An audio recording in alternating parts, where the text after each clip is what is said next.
Owings. Welcome to my podcast, Integrated Health Insider Podcast. This show is sponsored by my clinic, Advanced Integrative Health Center. Today, we're going to have topics. We're going to be talking about the frozen shoulder, and we're going to address the topic plantar fasciitis. These are two conditions we see pretty consistently in the clinic, and they give people a lot of problems. We're going to be fielding questions to these, and so as we get the questions, I'll answer them, and let's begin. The first question coming through is actually, what is the rotator cuff and what is adhesive capsulitis? So let's start with the shoulder, made up of a lot of muscles. It has to stabilize movement, internal rotation, external rotation, abduction, adduction. And what happens with the rotator cuff is that it can become inflamed. The capsule can thicken. What begins to happen is the initial phases are pain. And as the pain kicks in, the patient will stop moving it. And with less movement comes more pain for a while, to the point where you stop moving it, and then you start getting adhesive capsulitis where you can't move the shoulder. There are four major muscles that deal with the shoulder for abduction, adduction, internal rotation, external rotation. Those are the supraspinatus, which sits up top, the infraspinatus. The infraspinatus and supraspinatus are part of the scapula, and they allow for some of this motion here. Then you have the teres minor and the subscapularis. These four muscles allow for the stability of the shoulder and for the movement of the shoulder. A common mnemonic that we remember for the frozen shoulder is SITS, supraspinatus, infraspinatus, teres minor, and subscapularis. And again, these muscles all work together to stabilize the glenohumeral joint for movement. The other thing to remember, I think we see the shoulder is that think of the shoulder like a golf ball and a tee. What's unique about the shoulder is that at any given moment, only 25% of the glenohumeral joint sits in on the socket. Only 25%. It's designed so to move freely, but you pay a cost for that free motion, and that's where it's really prone to trauma and injuries. So I like to keep that in mind with patients because we do see a lot. I have to tell them it doesn't take much. Any slight injury to the shoulder can create problems for you. The next question I have is, it's been pointed out that the shoulder can go through different stages as it begins to freeze up. And so there actually are about 3 different major stages that they talk about that can be looked at on the shoulder. The first stage is what we call the freezing stage, a frozen stage, and a thawing stage. And the freezing stage is about anywhere from 6 weeks to 9 months. This is where you have a gradual onset of pain, increasing stiffness. Patient stops moving the shoulder. It moves on to stage 4. The pain may decrease, but the stiffness remains, and the stiffness remains and worsens. And then your activities of daily living, picking up stuff, moving things around, whatever you're doing for your shoulder, you can't do as well and keeps becoming more and more difficult. And then if we move through what we call a healing stage, it goes through a thawing stage with therapy. We're slowly improving range of motion, and gradually it goes to a normal function again. Now, so we have a freezing stage, a frozen stage, a thawing stage. I'm going to argue that's academics. Most patients really don't care. They just come in, doctor, my shoulder hurts. Oh my God, I can't move it. They usually go to the medical model. They get injections that might help. Then they get thrown PT for a while. That may or may not help. But as I've seen, shoulders love to come back. Even when you get one reasonably stable, they can return with frozen shoulder again. Common risk factors we see, most of it's idiopathic. We don't know.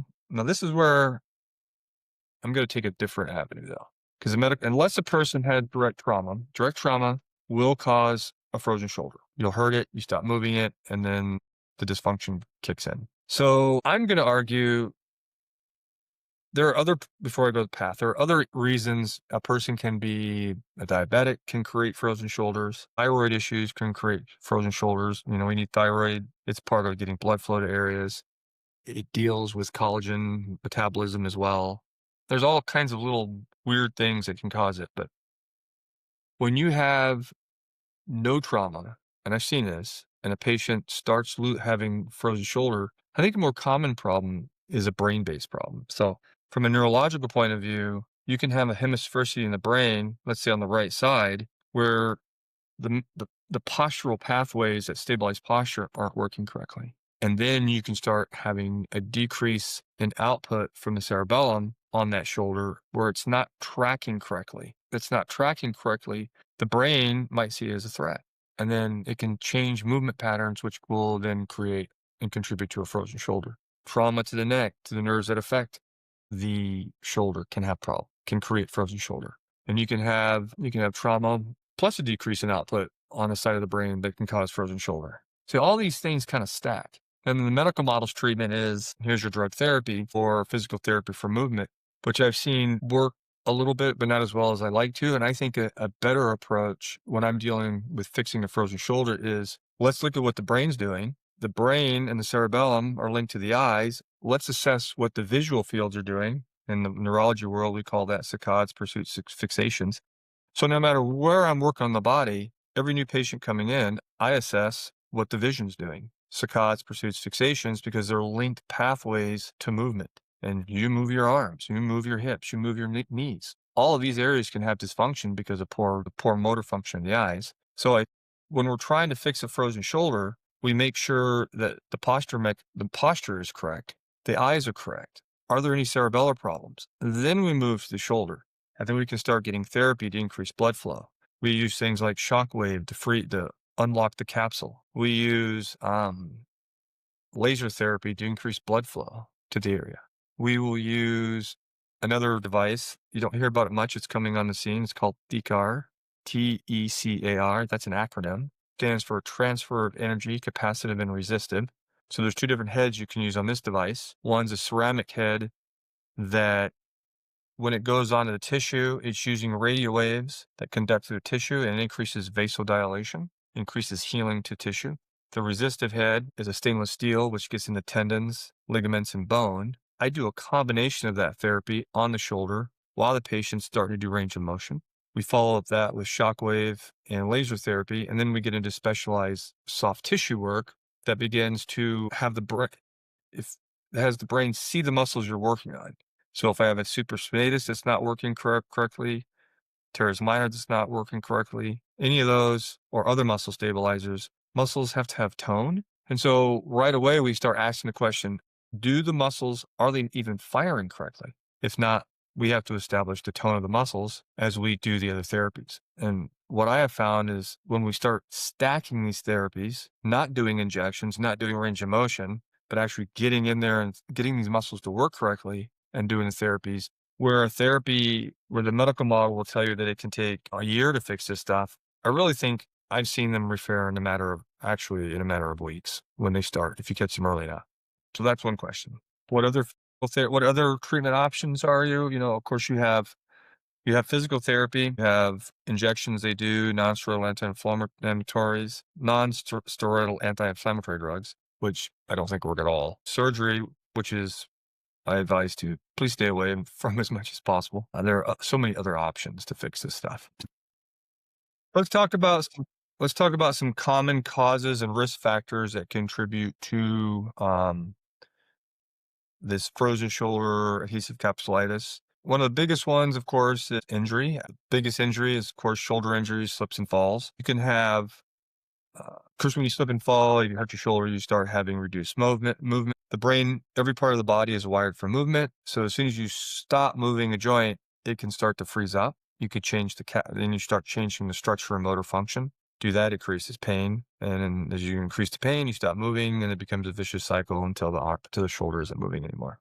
Then there are unique systemic causes like diabetes, thyroid disorders, cardiovascular diseases, even Parkinson's.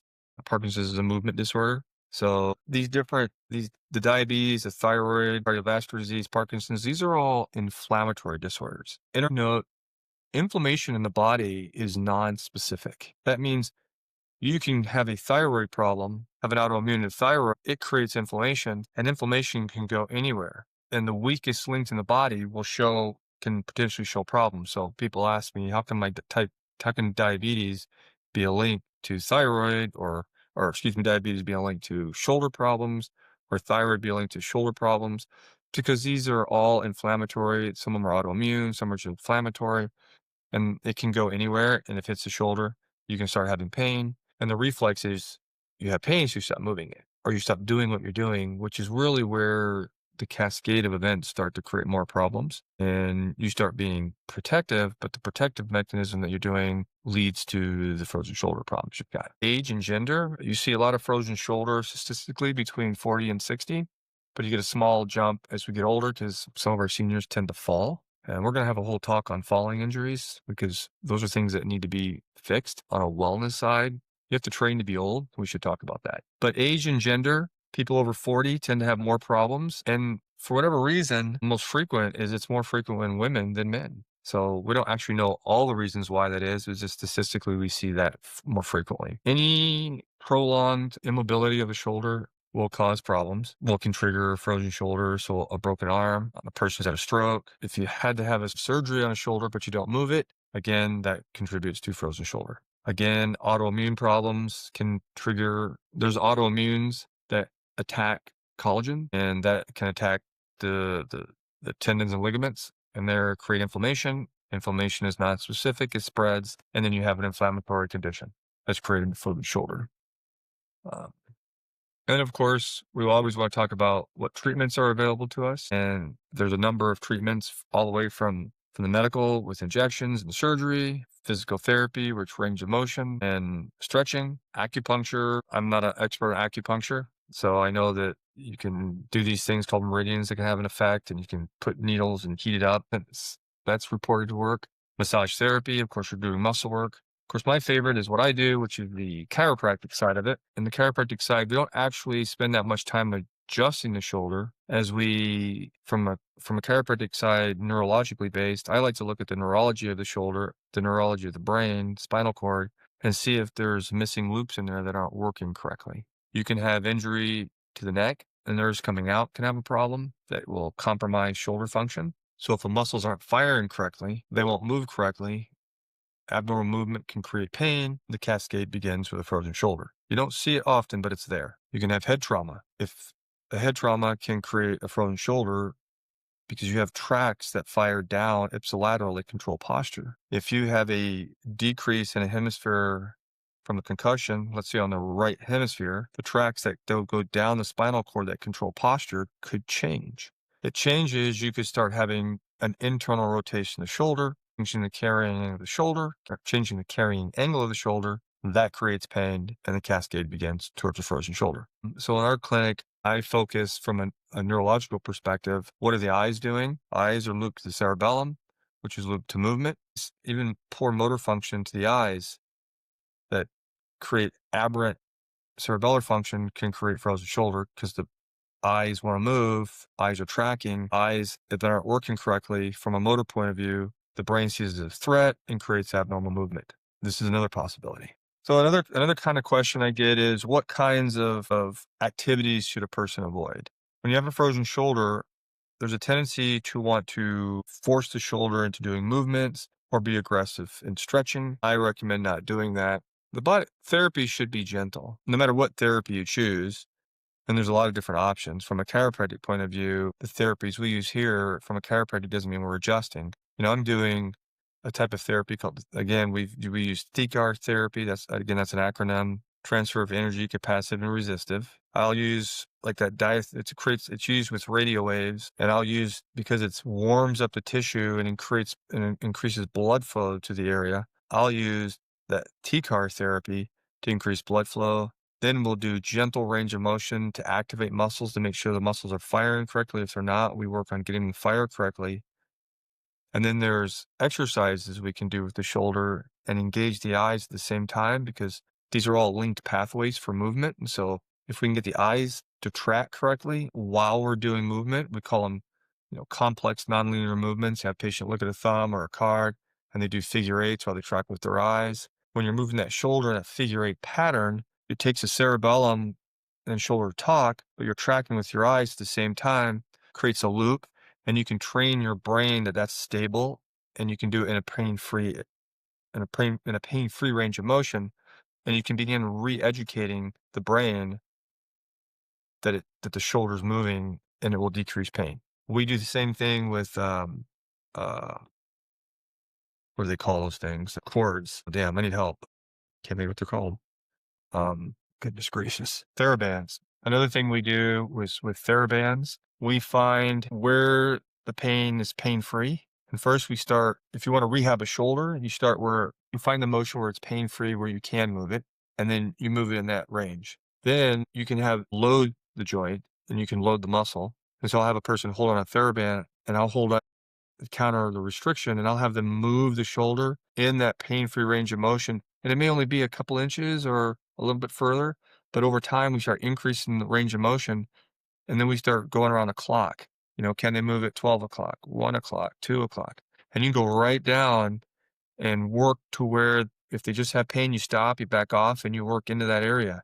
And you can slowly work around a clock and do pain-free range of motion. But the brain sees that as, oh, this is safe to do. And you can slowly re-educate a firing pattern of an arm or a shoulder without trying to blast through the muscle, if that makes sense to everybody. And those are therapies that we do here as we rehab shoulders, along with lasers and everything else we use. What is I'm looking at some questions here that are coming through that we can ask. Uh, does it go away on its own? That's a common question. I'm going to say that it doesn't.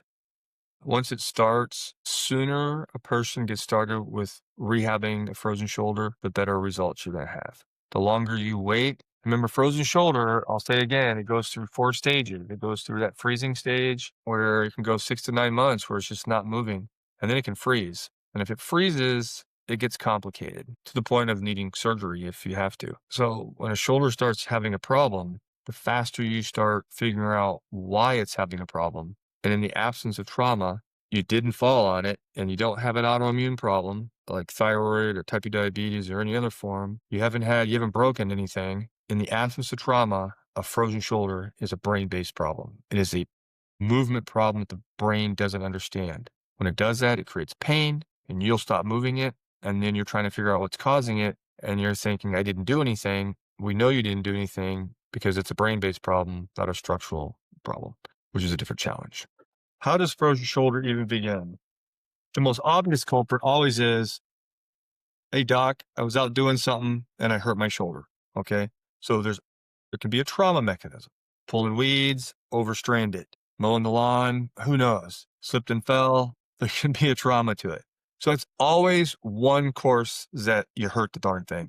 Then there's the why is my shoulder hurting? I haven't done anything. Now, let's back up a little bit. There is overuse. I see overuse in the sense that I see a lot of guys with frozen shoulder, but they're lifting weights. Okay. And instead of warming up and building strength, especially young people, they want to set world records for themselves, like on a daily basis.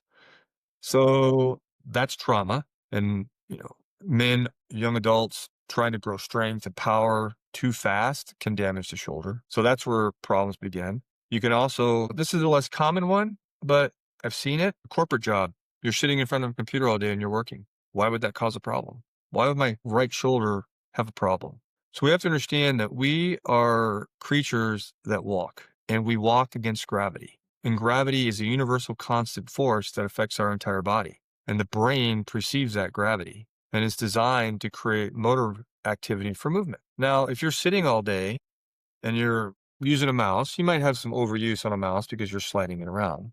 But more importantly is that your eyes are integrated to your cerebellum for movement.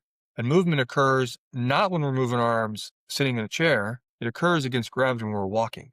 And we have very specific tracks that fire on each side of the brain that control the flexion and extension of your shoulders, your elbows, and your hips, your knees, that control upright standing posture. So if you're sitting 8 to 10 hours a day in front of a computer, how much exercise is that part of your brainstem getting for upright posture? And over time, you can have a lateralization, it's in the literature, where maybe you have a decrease in tone outflow. It's called hemisphericity. Let's say it's on your right side, using your mouse, but your weak side is your right side of your body. Your right brain, the outflow to those spinal tracts aren't as strong as they should be. And you start losing tone of that shoulder. And that can create abnormal movement. Abnormal movement seems a threat. The threat creates pain. And there's another mechanism of why a pain and frozen shoulder can begin a cycle of a problem. And then other causes, of course, are autoimmune problems. They contribute. type 1 diabetes, thyroid problems. They're all inflammatory. Those are the common conditions we see in the US, and they're common. Doesn't mean it will create one. It's just a known source, a known Awesome. it's just a Awesome. known And contributor. I have another question, and that was explained very well. The next one would be, how do I know for sure this is frozen shoulder and not just another issue like a rotator cuff tear or arthritis or nerve problems? Well, imaging would show us arthritic problems, tears, which have to be repaired with the labrum tears. You're going to try a tear, first rotator cuff. You're going to have pain. People are going to come in, and I've seen them come in. Hey, I have this problem. We start working, but it doesn't necessarily respond to any care at all. So when a person has pain and they're not waiting to get a problem worked on, we really get to it and say, hey, my shoulder started hurting a couple weeks ago.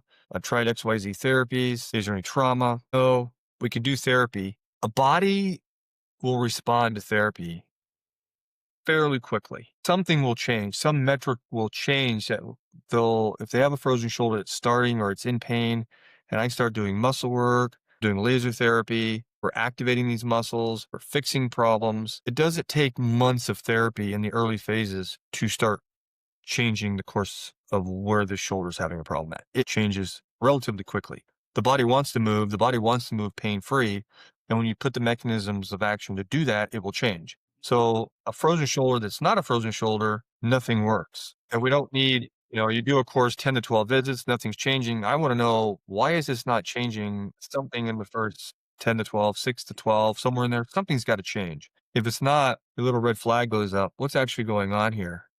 And you should dive deeper. Did the person did have a trauma? Did they fall? But I would say that most labral tears that require surgery that's not a frozen shoulder there's usually trauma involved. Something's done it. Not always, age, you can get older and you can create tears. You're trying to lift something and, you didn't think it was heavy, but it was enough stress that it tore the shoulder and, you need surgery for that. It wasn't blunt trauma where you slipped and fell, but just picking up something because you're older and you stress the joints and they can't handle the load and they tear. And, there's another example where you try therapy on an older person, it doesn't work. They have to go into an MD.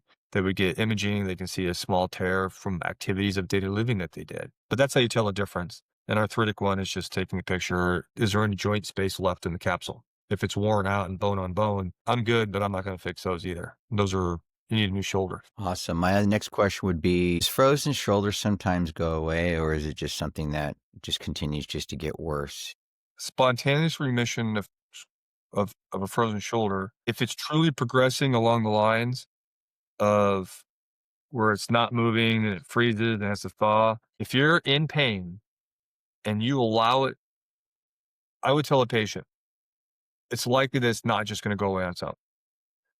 So if you start having pain and you're doing non-steroidals, inflammatories, you're trying some massage work and it's not really going away, you might want to increase therapy. You want to go to your MD, go to MD. They do shots. Sometimes that helps. He'll send you to physical therapy. Sometimes that helps. From a neurology point of view, with my background, comparing neurology, I take a different approach and begin using different modalities. Um, the key is once a modality starts to work, is the frequency. You really need to stick with the program, and you can't just do it every once in a while. It has to be 2-3 times a week. Because if you get something that's going on 2 weeks and it's not changing, your window is shrinking. But whenever you have pain that's starting after a couple of weeks, it's not changing on really conservative stuff. That's where I kick in from a chiropractic neurology point of view and start really stacking modalities. We might do 3 or 4 different things on the shoulder 2 or 3 times a week to see if we can get that thing to turn around quickly. Because when it freezes, it can get really complicated. The next question would be, is it common for both shoulders to get affected, or normally just one starting out? Well, from what I've seen, anything can cause anything in the human body. It doesn't matter. And they all contribute to problems. So yes, you can get 2 frozen shoulders. I would tell you that it's more rare.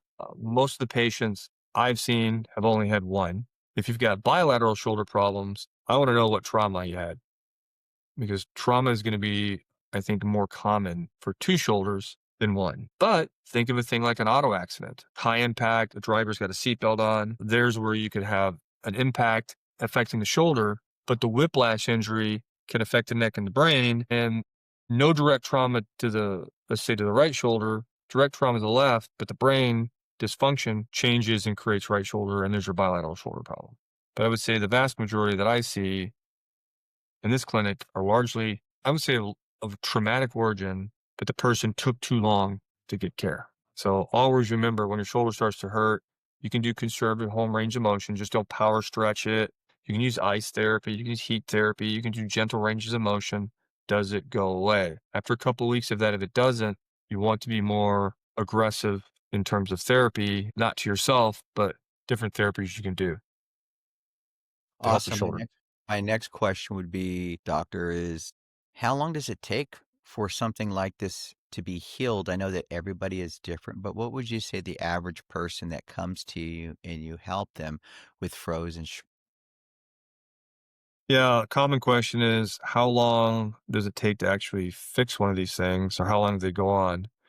So again, the duration is the faster you get to work on it, the shorter duration. The longer you wait to get to work on it, then things get complicated. And, the freezing stage, early stages of dysfunction can be anywhere from 6 weeks to 9 months based on literature stuff that we've seen and read. So if you have something in 2 or 3 weeks coming on and you start therapy very quickly, hopefully go it doesn't last 9 months and go into the frozen stage, which can be another 4 to 12 months. And then the thawing stage where you're slowly getting recovery it can take a year to 2 years to come out of that stuff. So you can go a year and a half, 2.5 years with a problem as you're trying to fix this. So that's what I'm always wanting people to be mindful of. A person says, my shoulder hurts. And I get them in the clinic all the time. My shoulder hurts. I want to know what happened because our window to get that shoulder moving again is small before it can track down to a more complicated problem. So I very quickly assess the shoulders, check the neurology, check the muscle function, do therapy on it. And I've taken bad shoulders in a matter of 2 or 3 visits. It's totally normal again. But if you ignore it, it can become problematic and it can turn into a 2-year problem. So don't do that. What are some of the things that you do in your office that you notice that helps people with frozen shoulder pretty quickly? What helps frozen shoulder quickly? Go to are one, I'll go into shockwave, which is compressive wave therapy. Kind of a little uncomfortable on some patients, but it starts breaking down the adhesions. It starts breaking down the capsule a little bit, and it starts increasing blood flow to the area. So I'll do a shockwave therapy. I'll usually follow shockwave therapy with another therapy called THECAR therapy. That's an acronym. It stands for transfer of energy, capacitive and resistive. What that means is very specific heads. One's ceramic coating, one is stainless steel. Ceramic is designed to go in, it uses radio wave frequencies. It takes large muscles and warms them up. And then it helps in exchange of fluids, increases blood flow to an area. The stainless steel head, and I use both of these on a shoulder. It works on tendons and ligaments, and it stimulates them for healing.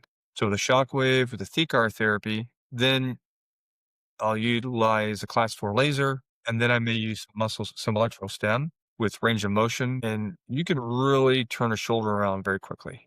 And those are my go-to. It's kind of like a 4-step process. Shockwave, TCAR, laser, also work. And then my next goal is just to get the patient moving the shoulder. I tell you, a fun one to do if I get a little bit of motion. I have the patient every time they walk through a door, reach out and touch the door frame. And as you walk through it, try to start every door you go through, try to reach a little bit higher, find a comfortable zone, to the point where someday you're walking under a door frame and you can just touch the top of the frame. But we gotta reach out and just touch. Use that shoulder in different ways. So those are therapies that we use very quickly to make a change. Good job. I like that. My next question would be, how can I safely manage the pain at home before I see a professional doctor? How can you safely manage at home? Find a therapy that works. So that can be early therapy where it starts to not work. Certainly you can see if ice therapy or heat therapy works. Again, I would consult some guidelines on how to use it correctly. The biggest one about ice is never super freeze a shoulder, any extremity or any piece of skin, just holding ice on it. That will create more inflammation for you. The same with heat. Most of these therapies that you apply, especially ice or heat, you only use them for 10 minutes at a time, 15 max with an hour off rotation. So you cycle the therapy, especially with ice therapy. and heat, so you don't want to hurt your skin. That's one way of doing it. You can use non-steroidal anti-inflammatories, see if they help. Again, gentle ranges of motion, not aggressive stretching. And you can actually induce range of motion by doing activities of daily living. So I know it can sound silly, but you can, if you have cabinets where and you can safely move your glasses or cups or, bowls, reach up, take it out, and put it down on the countertop. Grab another one, put it down the countertop. Do 3 or 4 of those and then put them back. Just that normal range of motion to tell the brain, "This is okay movement." Brain doesn't see it as a threat. You can get the movement. That's another soft, gentle way to rehab your shoulder. But I would tell you that you need to do if you're gonna do home therapies, it needs to be using anti-inflammatories correctly to how they're supposed to be used. Ice heat therapies, whichever work good, but don't overdo it. An hour before each therapy. Gentle ranges of motion therapy, but not aggressive stretching therapy. Be careful. That's how I would hold that. Love it. Love it. And then my next question would be, what's the likelihood of frozen shoulder coming back after it heals? Well, I'd have to look that one up. I can't remember everything. Here, oh, that's a good one, huh? So I get a question. I always I get a question like this. I see it with the plantar fasciitis. I see it with knee problems. I see it with shoulder problems. Doc, if I get this fixed, will it come back? And the answer is probably, but we don't know for sure. So I want to, and I say like this. I'm not speaking in facts. Like I'm asking you to think about this. When do you ever not use your shoulder throughout the day? When do you ever not use a knee throughout the day? When you ever not use your feet? So let's say I do get the shoulder fixed. Is there potential to come back because some mechanism of action that you did caused it? And the answer is sure. So I think we should always be mindful that we hope that no matter what fix we do is a lifetime fix. Is there a potential for anything coming back? Sure there is. So you just want to be mindful that not everything is a permanent fix. We hope that it is a permanent fix. Can it come back? Maybe 10, 15% of the time, maybe they'll come back. There's not a hard there's not a hard numbers on that stuff right now. So I'm always teaching my patients from a proactive wellness care, you should always take care of your body from a nutritional level, from an exercise level, from a movement level. The more you just be mindful of taking care of your body, the less you're going to have to fight the problems of any health condition. So when a person tells me, well, you have frozen shoulder and you're out there in my area, I'm going to tell you, you need to go see a doctor who knows the chiropractic neurology. You're in me, you need to come see me. Why? Because our therapies are different. I'm not going to just do physical therapy and move your shoulder around. I don't think it works that well. What I do is I stack therapies. I get in there and I hit and bombard the nervous system, the brain.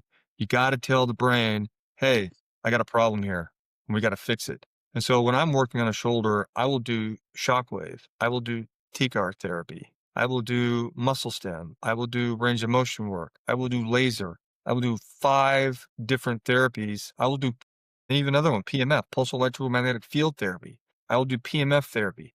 I will do that 2 to 3 times a week to stimulate that nerves, to stimulate those muscles, to stimulate range of motion. And that's how you really have to fix the shoulder. I guess in the early phases, you can do injections and see if it helps. But most of the time, I've just seen people with bad shoulders. Once we get in there and start stacking these therapy and really bombarding the neurology to get it to change, you can have fantastic changes in the shoulder and in the knees and in the feet.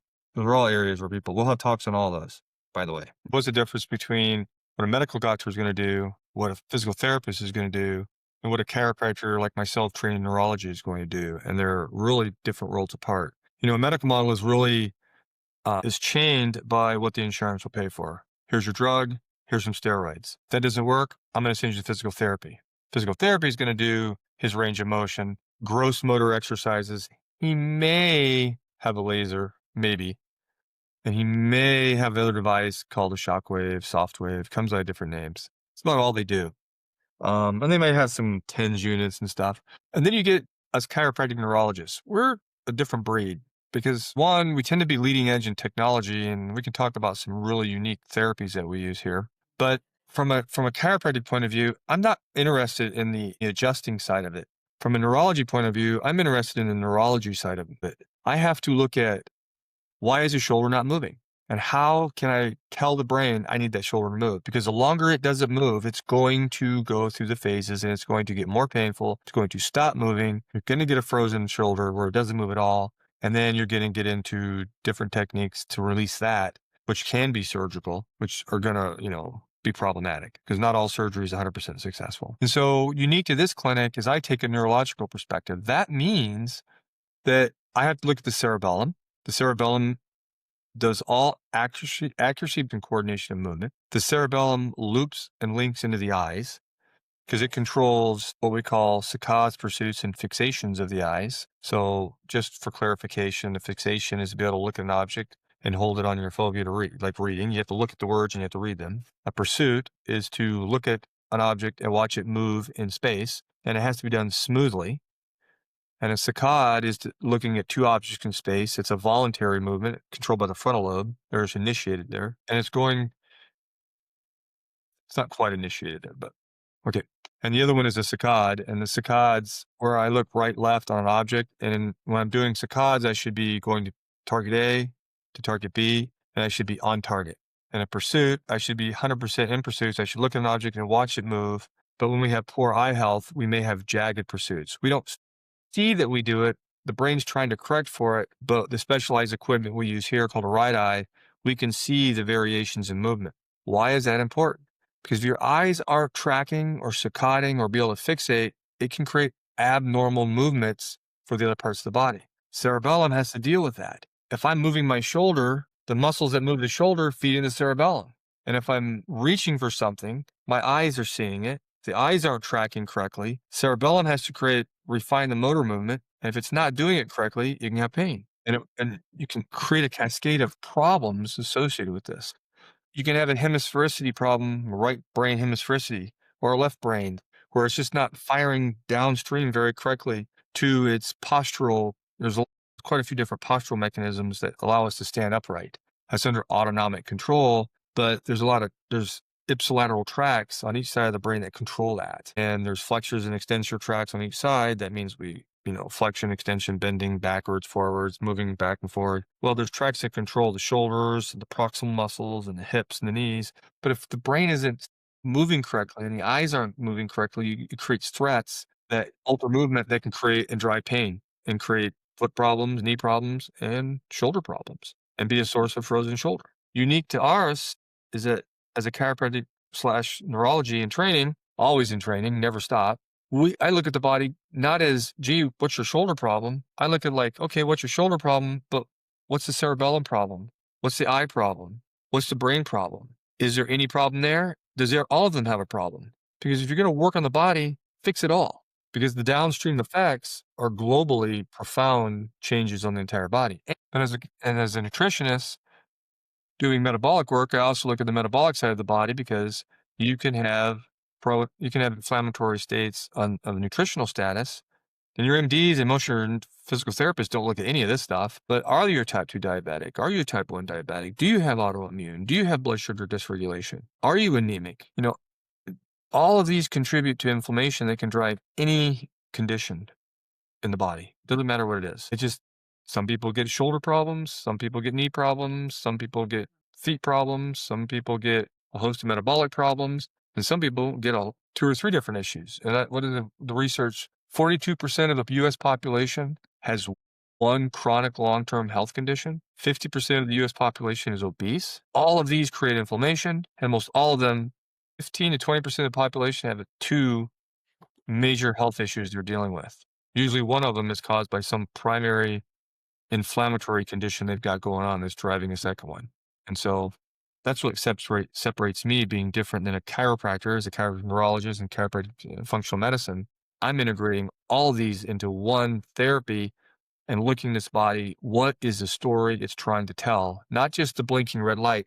Hey, doc, my shoulder hurts, blinking red light. What's the rest of the story that's going on? And the more you fix and understand the rest of the story, the better the outcomes are for the patient. So I get a question like, what do I normally see in patient success stories? I like success stories. I got one lady in particular. So this is where problems come in multiples. Like I said, most people have more than one condition. Not only did she had a right shoulder problem, that was going to be looked at for surgery, actually, because, the PT and medical shots and drugs and physical therapy wasn't working. But on assessment of her eyes, we knew that she had some really bad tracking issues on the metrics of saccades, pursuits, fixations. I think output was only about 50%. The combined score, each of these should be working at 100%. She was just like 50%. But as a result, she also had knee problems. But each knee, this is 48, each knee already had 4 surgeries. So what the heck's going on here? My question is, combined 8 surgeries, what do they want to fix next? Because now her knees are hurting as well. See, this is where you have movement problems, brain issues, inflammation, creating and driving all these conditions. And so, as an example with her, we did labs. We saw some metabolic issues that were dysregulated, put her on a detox, cleaned up that, nutritionally supplementation for some genetic issues that were hanging out in the background just to support the body. You're not trying to heal, you're trying to support. Then we started rehabbing the eyes. While we were rehabbing the eyes and getting those structurally sound again, we start the therapy on the knees. So you do shockwave on the knees, you do laser therapy on the knees, PMF on the knees, same with the shoulder. Again, we're having shoulder pain, so we start doing the muscle work on the shoulder as we on the knees. We're doing PMF on the shoulder, laser on the shoulder, movement therapy on the shoulder. And then a year later, this woman who could not walk upstairs or downstairs because of pain, she's up and down the stairs, moving just fine. Normal range of motion back in the shoulder. But we had to work on multiple systems to reintegrate the entire body because so many different pathways were compromised. And we did vibration plate therapy. She's standing on the vibration. We're doing eye therapy while she's on a vibration plate, doing standard therapy of, tracing with the eyes, following an object, doing saccade pursuit exercises and to strengthen those pathways. When you're on a vibration plate, you're also doing inner ear because you're getting the horizontal, anterior, and posterior canals to fire. So we're doing stabilization, which affects posture. And so we start stimulating all these pathways. Go ahead. You're doing good. Oh, so we start stimulating these pathways, shoulder pain goes away, knee pain goes away. We stabilize muscle function on the knees, stabilize all muscle function on the shoulders. Now we have stability. She's actually 3 years in the clinic at once a month, and she really doesn't have any shoulder pain anymore, no more knee pain. She goes up and downstairs, she's happy. Over the years, I've trained enough people on wellness that have been in my clinic for a while that they'll come in with a shoulder problem and they know, let's wait. They don't have to wait and see what's happened. It's, can we fix this now? And so I just see a lot of shoulders where, hey, I hurt my shoulder a week and I can't move it very well. And 2 or 3 visits by stacking all these therapies that we do, we have it back to range of motion very quickly. And it doesn't free. It just gets, we don't have a problem. And I stress that over and over again. If you have a shoulder and it hurts and you get a week or 2 into it, don't keep waiting. If your fix is to go to a medical model, go to the medical model. If you want to do PT, go to PT. If those don't work, don't give up. Find a doctor like me who's a chiro and, studies neurology, studies neurometabolic work, because you start stacking these therapies that we use here, especially a lot of nerve-based therapies we use here, you can have profound healing effects. And your medical doctors don't use some of this stuff. Your PTs don't use some of this stuff, like shockwave. Some do, some don't. The photobiomodulation, the lasers, some do, some don't, most don't. Another unit we use called a Hockamed, which is very specialized treatment for nerves, which is what we call horizontal wave therapy, has profound healing effects for patients. You don't see this is the equipment that we have in this clinic to handle these complex conditions. Do we win every case? I'm gonna tell the truth. We don't win every case. All you can do is try, but I have a lot of options. So, do you ever have any people that will actually travel long distance to come see you because of people hearing about your success? Yes. I get a question, do we have people traveling? Yes, I have people. Here I am in Grand Rapids, Michigan. I have people coming from Indiana and further north. I mean, Indiana is my furthest. Ohio, I've had a few come up from Ohio.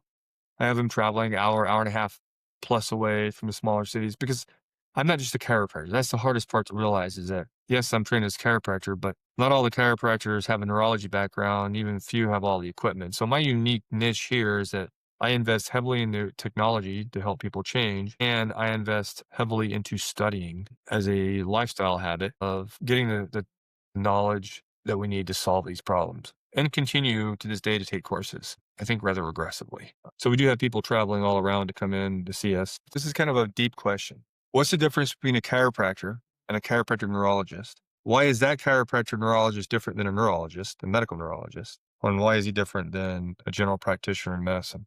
And so this is a pretty big topic to talk about, and we see this. I see this a lot. So first off, chiropractic, all the professional schools, are really designed to teach you about the human body. The problem, a lot of it is it's still a crash course because there's actually a lot to learn, and there's a lot of requirements even from chiropractic. But traditional chiropractic then moves in, it gets into its field where we're just adjusting the spine. Now, most of us do a lot more than that. You can adjust the spine. After a while, you get tired of doing that because it gets pretty repetitive. It does help people when you understand the neurology and you understand the spinal cord and how it the spinal vertebrae, how it talks to the cerebellum for joint position sense. When you adjust, you're creating a big cascade of neurons to that area that has profound effects on integration of the cerebellum, which can lower pain, and it helps. And then a lot of chiropractors do other therapies like traction, which help disc problems. And some of them utilize laser therapy, or they'll use muscle stem a little bit, diathermy. But there becomes a difference to the chiropractors that go down the field and step out of the chiropractic sandbox and into a different sandbox and study neurology.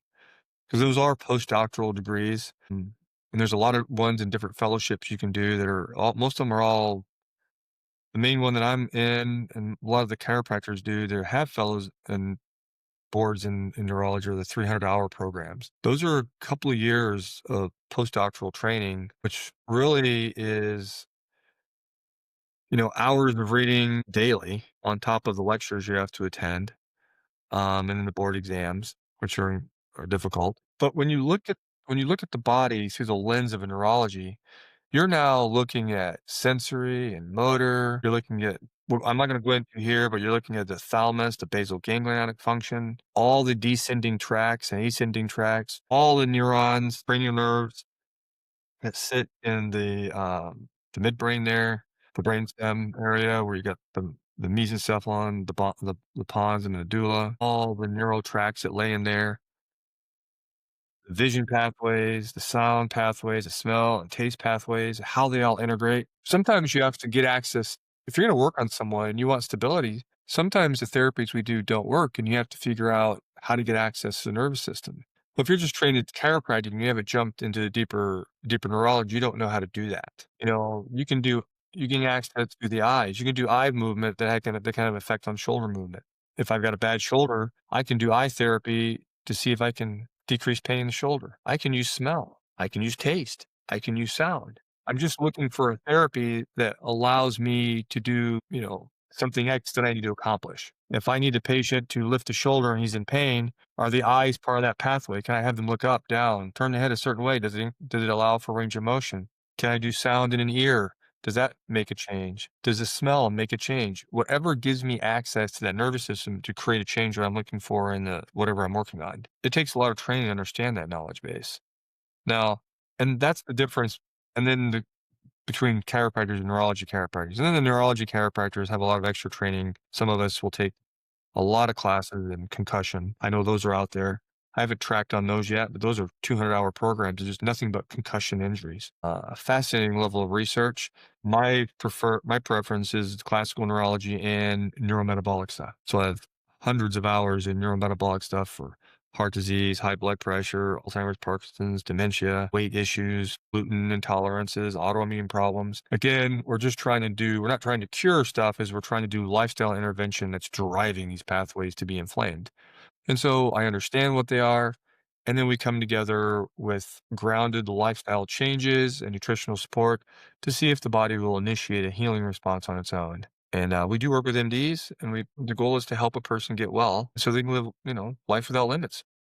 Live to be old and have fun. What's the difference between a chiropractic neurologist and and a medical doctor neurologist? I think fundamentally is pathology. A medical doctor is looking for pathology, and most patients, if they don't have a pathology, they may have a functional deficit. And that's where chiropractic neurology kicks in, is we look at these functional deficits. I'm clear. If I suspect a pathology on a patient, I'm not working on it. And they got to go to a medical neurologist. But a medical neurologist, he's not going to be really trained. He's going to train, he might understand it, but he's not going to work on it. And see, we as chiropractors and chiropractic neurologists, I'm going to work on a patient in my clinic. I do my own work. I do my neurological assessment. I do my neurological workup. I work on the patient neurology, I order lab, I look at those labs, we do lifestyle intervention with nutrition, lifestyle, and food guidance, and nutritionists support it. So I try to keep it all in-house if possible so a person isn't jumping all over the place. I would say that most medical neurologists aren't going to do their own therapy. They're going to send you out somewhere else. And the same as general practitioner. He's going to give you what he's allowed to do if he's working in a hospital or he's part of a program. They have guidelines they follow. Here's your drug. Here's your anti-inflammatory. And I'm going to refer you to PT. They don't actually do their own work. They refer out their own work. Chiropractors and chiropractic neurologists, we tend to do our own work.